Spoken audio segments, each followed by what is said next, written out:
Assalamualaikum warahmatullahi wabarakatuh.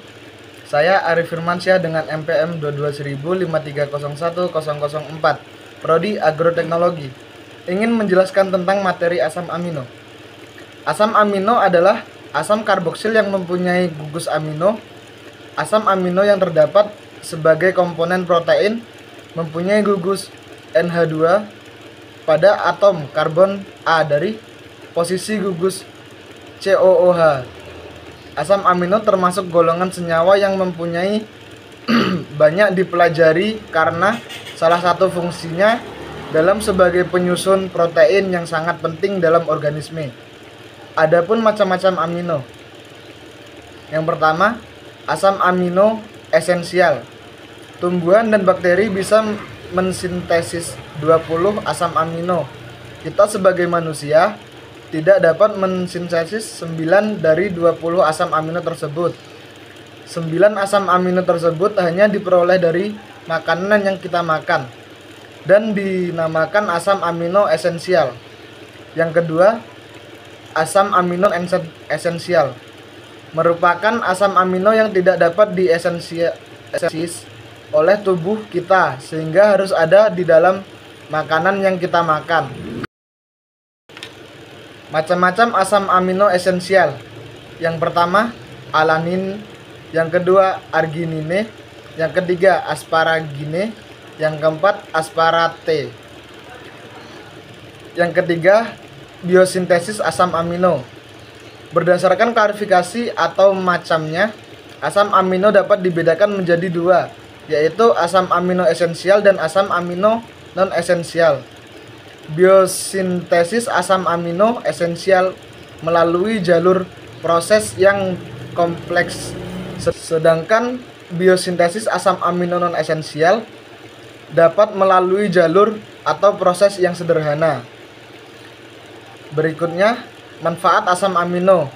Yang pertama, meningkatkan daya tahan tanaman terhadap stres lingkungan. Yang kedua, meningkatkan kandungan klorofil. Yang ketiga, zat kelat unsur mikro. Yang keempat, mengatur pembukaan stomata. Yang kelima, bahan baku hormon pertumbuhan. Yang pertama, reaksi ninhidrit. Untuk penetapan kualitas asam amino, dengan cara memanaskan campuran asam amino dan ninhidrit, terjadi larutan berwarna biru. Intensitasnya dapat diukur dengan spektrofotometer. Yang kedua, reaksi Sanger. Reaksi antara gugus A amino dalam susunan basa lemah dipakai untuk menentukan asam amino N ujung suatu rantai polipeptida. Yang ketiga, reaksi basa Schiff. Reaksi reversibel antara gugus A amino dengan gugus aldehid. Yang keempat, reaksi dengan gugus R. Gugus SH pada cysteine, hidroksifenol pada trisosin, dan guanidium pada argini memberikan reaksi Cas. Selanjutnya, asam amino pada tumbuhan. Pada tumbuhan terdapat beberapa asam amino yang merupakan prekursor dalam biosintesis asam amino. Yang kedua, glutamin. Yang ketiga, triptofan.